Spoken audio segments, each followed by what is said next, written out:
What is up, harvesters? Welcome back to the returning viewers. If you're brand new here, welcome to Hobby Harvest. My name is Ken. So today we're going to talk about putting in your very first food plot, or just any new food plot for that matter, but this is going to be really valuable to those first timers out there especially. So we're going to start at the very beginning. The thing you need to worry about the very first is, of course, location. Now, when you're selecting a location for your food plot, we want to keep in mind that this food plot's going to be a hub for all of the other deer attractions on your property. So if you're thinking, oh, you know, Uncle Donnie, he shot that old 30 pointer over there 20 years ago, 30 years ago, so we got to go put it over there because that's where the biggest buck's ever been shot off of this property. Guys, I have some news for you.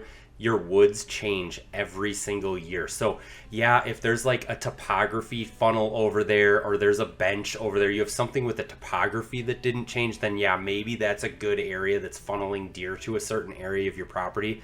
But if it's because that area was logged off 5-10 years before Uncle Donnie shot that deer over there, that area of your woods might be big, mature hardwoods or softwoods at this point, and is just no attraction whatsoever to the deer herd now, just because he shot a deer over there so many years ago. Also, if you do have that topography that is funneling deer, guess what? They're still gonna come through that funnel and come right to your food plot. So don't go put the food plot in the funnel, because that's already gonna be a nice place to hunt.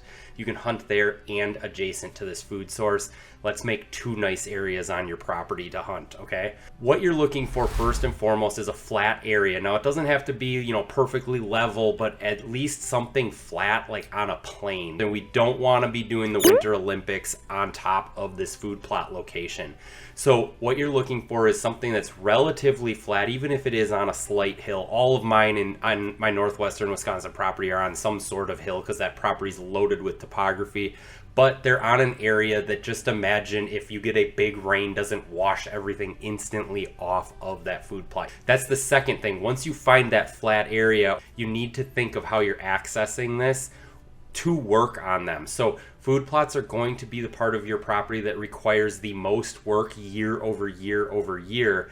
And you're going to need to be able to get a lot of things into there, be it equipment, be it tools, but be it even soil amendments, like getting lime in there to fix your pH, or getting fertilizers in there to fix your soil and get it amended, or just getting the seed in there itself, or getting something like a four-wheeler in there. Whatever it is, you're going to want this to be on a place of your property that is accessible to getting whatever equipment or tools into it that you're going to need to work on it. Now, the third thing you need to consider of where to put this is, of course, how you're going to access it to hunt it, or to hunt trails that run adjacent off of it.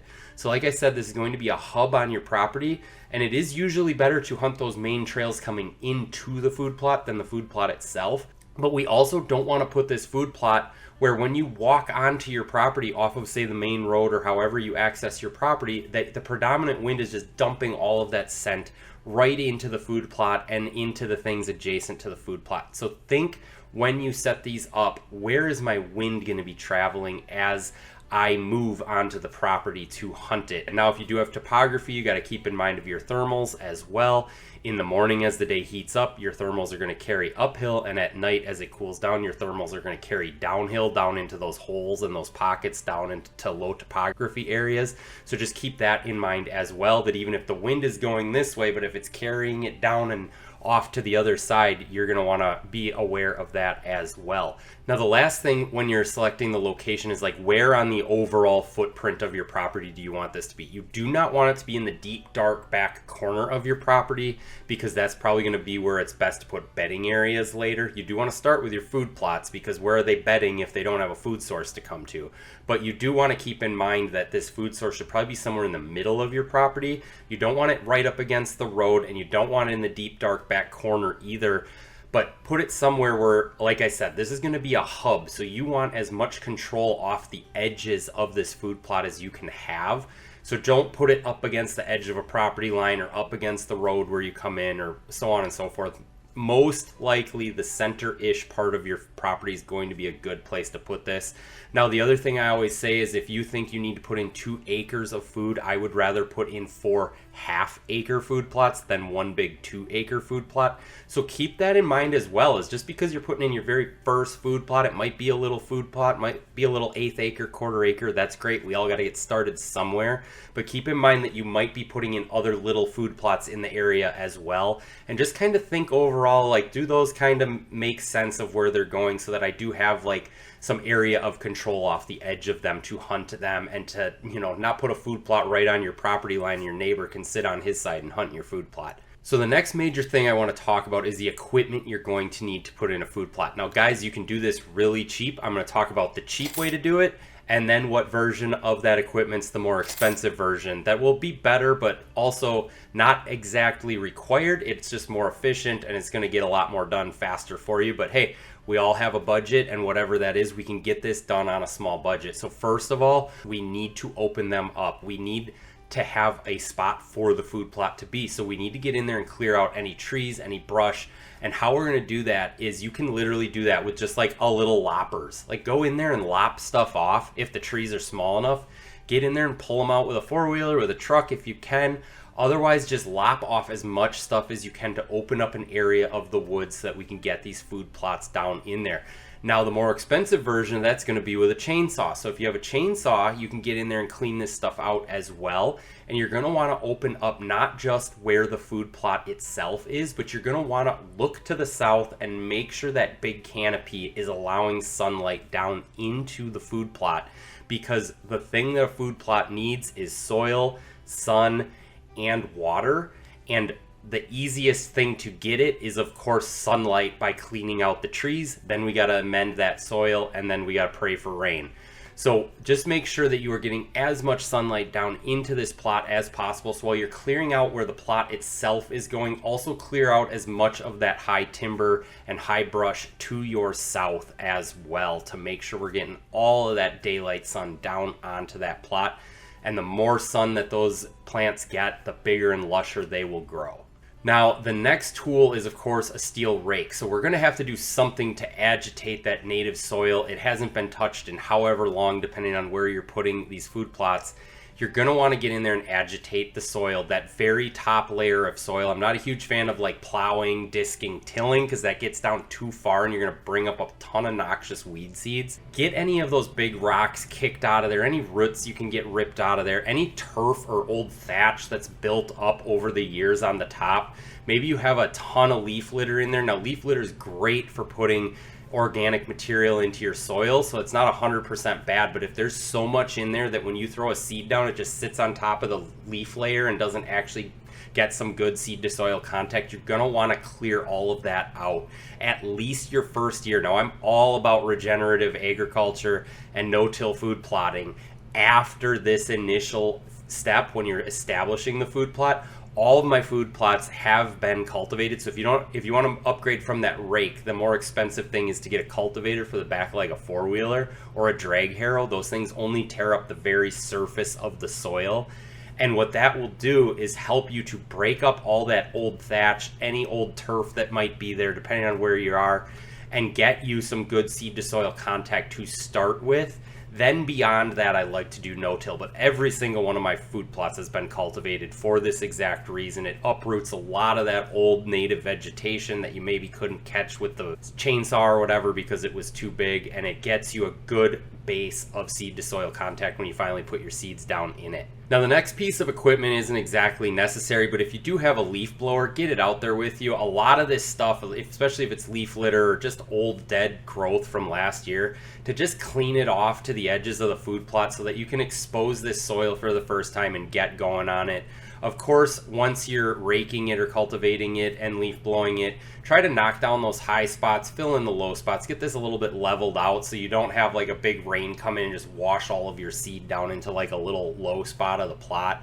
The more leveled out you can get it, the better off you're going to be. It can be useful, but again, not necessary. So last piece of equipment you're going to want to get out there, it could be something like a seed spreader. Now, I even to this day spread most of my seed by hand, just throwing it out and spreading it out. and seeing where it lands and throwing the next handful out, making sure I get a good even spread. Now, if you guys don't feel like that's a good solution for you, you can go get a seed spreader. You can get a nice even spread on that, get that seeds thrown out, all those seeds thrown out there. Now, the next thing is the area prep. So how to prep that actual food plot itself, and how we're going to do that is with all of that equipment. But like I said, you want to get in there, you want to make sure you have that southern sun exposed down into the plot.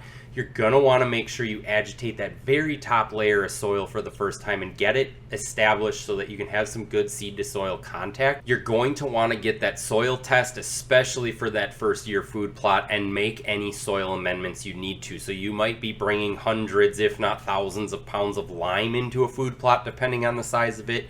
You might be bringing in lots and lots of fertilizer, until we can get what I like to do is that regenerative growth, that regenerative agriculture, year over year of putting organic material down into the soil from what we're growing.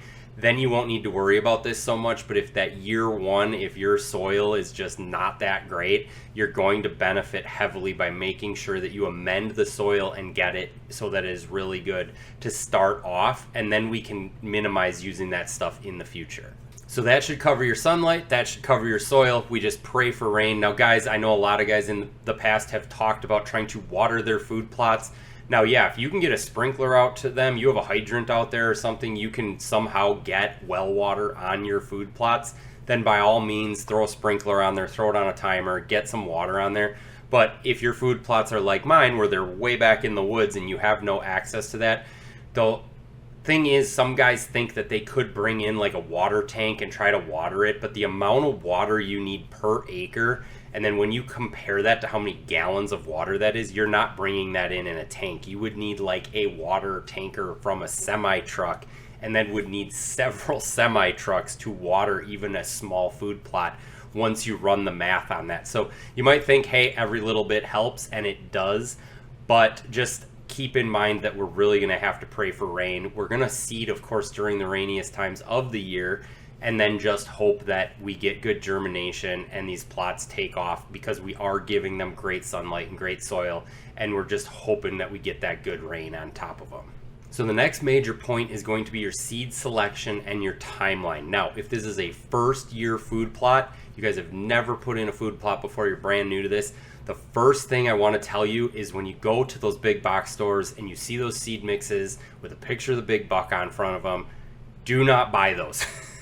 Those seed mixes are so horrible. They have stuff in them that you should never plant into a food plot. They have things you should never plant together in a food plot.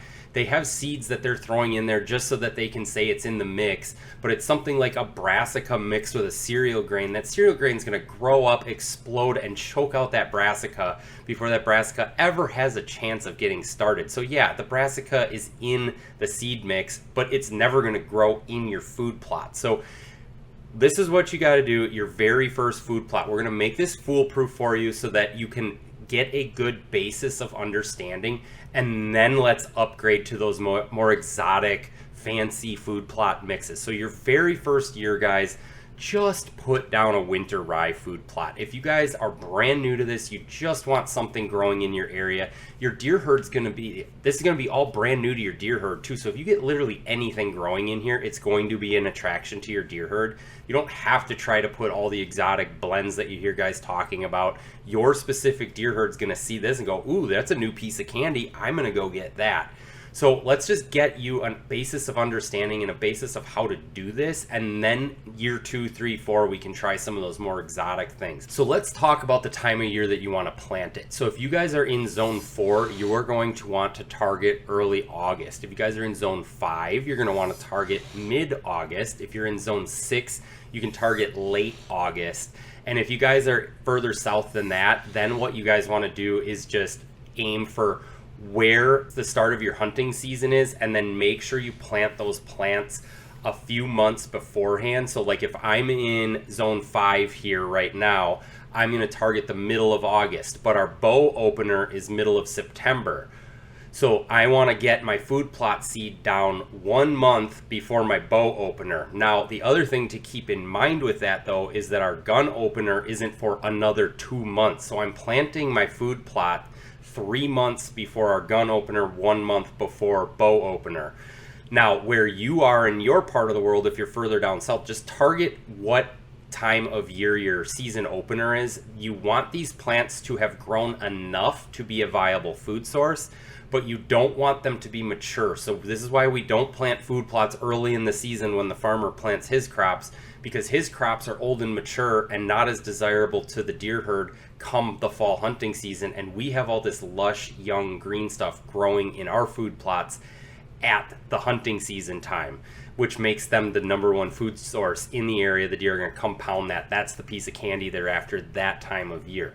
So what we want to do, like I said, if you're in zone 5, we want to target middle of August for planting this and then adjust off of that. But we want to get that seed down at that time, and you want to make sure you plant in front of a good rain. So adjust off of that. Even though I said middle of August, if you're looking at the forecast and it's saying that, hey, August 7th, we are going to get a nice soaking, August 7th, 8th, 9th, get it down on the ground on August 6th then. Just make sure you do it in front of a good rain and use those dates as a broad generalization of when to get that seed down. So with winter rye, you're going to want to plant it at typically 100 pounds per acre. Now, if you're in an area like zone 4 where the soil maybe isn't that great, you have winter coming quickly, you can go as heavy as 200 pounds per acre. Now, you're saying, well, my food plot's only an 1/8 acre. Just do the math of what that is. And if you guys don't know how big your food plots are, there are a lot of apps out there where you can walk the perimeter of them. It'll tell you what the area of the inside of them are, because everybody doesn't have a perfectly square or rectangular food plot. Also, I should add that don't make a big square or rectangular oval food plot either. If they do have like a bit of a bend in them, a bit of a horseshoe or a bit of a boomerang, that is actually the best shape for a food plot. So anyway, you want to get that stuff down planted. When you do plant it, if you do have the opportunity to roll over it with like a 4-wheeler or just send the kids out there to run around, kind of get that mashed down into the soil a little bit, that's going to help you. Just any seed to soil contact that you can help that seed get, the better germination you're going to get. The other thing with winter rye is at any point during your season, if you're saying, hey, I have some bald spots in my food plot, it didn't come up, just go down and throw out some more in that area. And this applies even if you are putting in any other type of food plot. So once we do get into those more exotic blends, once you guys have this basis of information down, if you are planting peas and beans, for example, and there's a big bald spot because maybe that area got flooded out or whatever, go throw down some winter rye in that area and that'll come up and you'll have some growth in that bare spot in your food plot. So that's why this is a great crop to use as your first one, because if it fails, you can just throw some more down. But that's what you want to do. You want to get that out there, get it on the soil, and get some good growth coming up for you for the fall hunting season. Now, lastly, I typically do not like to put trail cameras on food plots because you just get so many pictures, so many videos. The deer sit on that plot for such a long time that it's just going to fill up your card and burn through your batteries. It's a lot better to set those on like a major entry point into that food plot.